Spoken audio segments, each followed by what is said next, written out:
Entre os séculos XV e XVI, Portugal tornou-se um dos países mais importantes da Europa em virtude do seu papel de destaque no processo de expansão marítima e comercial. O país amadurecia como Estado, povo, língua e cultura. Contudo, faltava aos portugueses uma grande obra literária que fosse capaz de registrar e traduzir o sentimento de euforia e nacionalidade que vinham experimentando. Luís de Camões, com o poema épico Os Lusíadas, além da lírica, deu a resposta concreta a esse desejo, projetando a literatura portuguesa entre as mais significativas do cenário europeu nesse momento histórico. Estudioso da cultura clássica, Camões soube somar à sua formação cultural as ricas experiências pessoais que viveu. A guerra no norte da África, onde perdeu um olho, a prisão motivada por um duelo e o exílio de 17 anos, período em que viveu na África e na Ásia, incluindo Índia e China. Todo o seu conhecimento literário, filosófico, histórico, político e geográfico foi aproveitado como matéria-prima para escrever seus poemas líricos e, principalmente, a sua obra épica, Os Lusíadas, a principal expressão do renascimento português. O gênero lírico define-se como aquele em que uma voz particular, o eu lírico, manifesta a expressão do mundo interior, ou seja, fala de sentimentos, emoções e estados de espíritos. Já os longos poemas narrativos, em que um acontecimento histórico protagonizado por um herói é celebrado em estilo solene, grandioso, são chamados de épicos ou epopeias.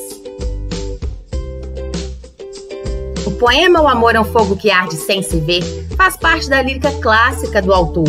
Neste poema, Camões procurou conceituar a natureza contraditória do amor, e não é um tema novo, já que na antiguidade o amor era visto como uma espécie de cegueira, uma doença da razão, uma enfermidade de consequências às vezes devastadoras. A obra Os Lusíadas foi publicada em 1572 e narra os feitos heróicos dos portugueses que em 1498 se lançaram ao mar, numa época em que ainda se acreditava em monstros marinhos e abismos. Liderados por Vasco da Gama, os lusos, daí o nome da obra, ultrapassaram os limites marítimos conhecidos. Ao mesmo tempo que se volta para fatos históricos relativamente recentes, as aventuras de viagem também são pretexto para narrar a própria história de Portugal, nos momentos decisivos de sua formação, respondendo assim ao anseio nacionalista da época. Por outro lado, a obra também revela as inquietações do próprio autor quanto ao sentido da busca desenfreada dos portugueses por riquezas e poder, e quanto aos rumos da própria nação portuguesa.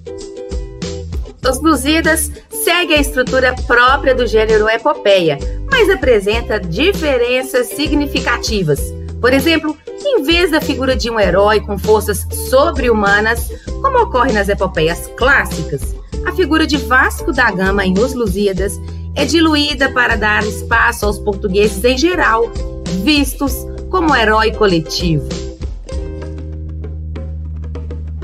Em Os Lusíadas, também há a presença de deuses da mitologia clássica, porém o paganismo convive com ideias do cristianismo, o maravilhoso cristão, já que essa era a opção religiosa do autor e dos portugueses em geral.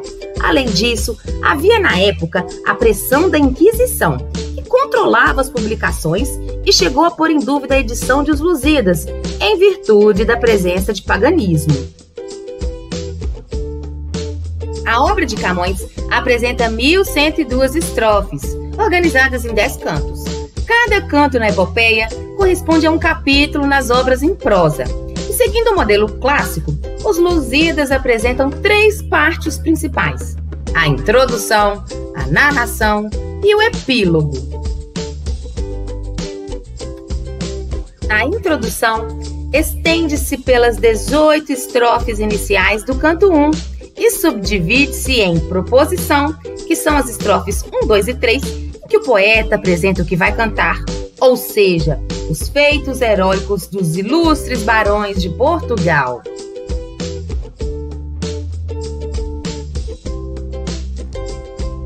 Na invocação, que são as estrofes 4 e 5, o poeta invoca Tágides, ninfas do rio Tejo, pedindo a elas inspiração para fazer o poema. E fechando a introdução, a dedicatória ou oferecimento são as estrofes 6 a 18, em que o poeta dedica seu poema a Dom Sebastião, rei de Portugal.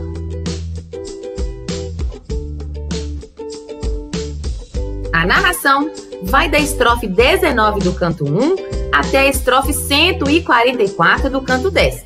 Nela, o poeta relata a viagem propriamente dita dos portugueses ao Oriente. Essa é, portanto, a parte mais longa do relato, e vários são os episódios que nela se destacam. No canto 2, por exemplo, depois de terem passado por dificuldades no mar, os portugueses, com o auxílio de Vênus, aportam na África, onde são recebidos pelo rei de Melinde, que pede ao Vasco da Gama que conte a história de Portugal. E esse é o pretexto encontrado por Camões para pôr na fala de sua personagem as histórias que envolvem a fundação do Estado português, a Revolução de Aves, a morte de Inês de Castro, o momento da partida dos portugueses para o Oriente. Do relato de Vasco da Gama, 3 episódios merecem destaque. O episódio de Inês de Castro, amante do príncipe Dom Pedro, assassinada a mando do rei. O episódio das críticas de um velho que, na Praia do Restelo, durante os preparativos da viagem dos navegantes, faz uma série de críticas à cobiça desenfreada dos portugueses e ao abandono ao qual ficaria sujeita a nação. E o episódio do gigante Adamastor. Entre os cantos 6 e 9, os portugueses chegam a Calicut, na Índia, e têm problemas com os mouros. Preparam-se então para voltar para Portugal, porém, devido a seus esforços e à sua coragem, são premiados por Vênus, que lhes oferece uma passagem pela Ilha de Amores, onde podem livremente amar as ninfas lideradas por Tétis. O epílogo é a conclusão do poema, as estrofes 145 a 156 do canto 10, em que o poeta demonstra cansaço e apresenta certo tom melancólico. Conclui aconselhando o rei ao povo português que sejam fiéis à pátria e ao cristianismo.